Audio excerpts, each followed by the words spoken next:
Goa Organics వారి skin care, hair care, wellness products కోసం AP, తెలంగాణలో డిస్ట్రిబ్యూటర్లు కావాలన్న వివరాలకు స్క్రీన్ పైన ఉన్న నెంబర్కి కాల్ చేయండి. ఢిల్లీకి రాజైన తల్లికి బిడ్డే. అలాగే మనం ఎంత పై స్థాయికి వెళ్ళినా గురువుకి శిష్యులమే. ప్రతి ఒక్కరి జీవితంలో ఎవరో ఒక గురువు నిర్దేశకుడిగా ఉంటారు. ఆ గురువును మనం ఎంత పెద్ద స్థాయికి ఎదిగినా మర్చిపోలేం. ఈ విషయంలో కేసీఆర్ కాస్త ముందుంటారు అనే చెప్పాలి. ఎలాంటి భేషజాలు లేకుండా కేసీఆర్ తనకు బోధించిన గురువులను గౌరవిస్తుంటారు. తాజాగా మరోసారి తనకు విద్య నేర్పిన ఉపాధ్యాయుడి కాళ్ళు మొక్కి భావోద్వేగానికి గురయ్యారు.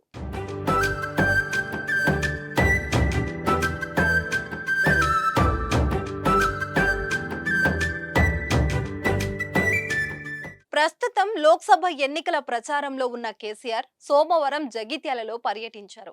ఈ సందర్భంగా తనకు చిన్నతనంలో విద్యను అభ్యసించిన గురువుని కలిశారు. స్వయంగా నాటి గురువు ప్రముఖ కవి జయశెట్టి రమణయ్య వద్దకు వెళ్లి యోగక్షేమాలు అడిగి తెలుసుకున్నారు.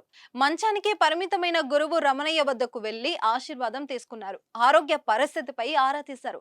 ఈ సందర్భంలో నాటి జ్ఞాపకాలను కేసీఆర్ నెమరవేసుకున్నారు. తనను పరామర్శించడానికి వచ్చిన శిష్యుడు కేసీఆర్ తో పావుగంట పాటు రమణయ్య మాట్లాడారు. కేసీఆర్ ను చూసి ఎంతో ఆనందపడ్డారు. తెలంగాణ ప్రజల పట్ల ఆనాటి నుంచి కేసీఆర్ కు ఉన్న శ్రద్ధను ఈ సందర్భంగా ఆయన ప్రస్తావించారు. సిద్దిపేట జిల్లా కావాలని 30 ఏండ్ల కిందనే కేసీఆర్ నాటి కేంద్ర మంత్రికి వినతి అందించిన విషయాన్ని గురువు రమణయ్య గుర్తు చేశారు. ప్రజలను చైతన్యం చేసి ఉద్యమానికి నాయకత్వం వహించి తెలంగాణ రాష్ట్రాన్ని సాధించిన ఘనత నీదేనని తన శిష్యుడు కేసీఆర్ ను కొనియాడారు. తెలంగాణ ప్రజల కన్నీళ్లు తూడ్చడంలో ముందుండాలని కేసీఆర్ కు సూచించారు. కేసీఆర్ కు సిద్దిపేట జూనియర్ కళాశాలలో జెట్టి రమణయ్య చరిత్ర అధ్యాపకులుగా పనిచేశారు. అప్పటి నుంచి ఆయనతో కేసీఆర్ కు మంచి అనుబంధం ఉంది.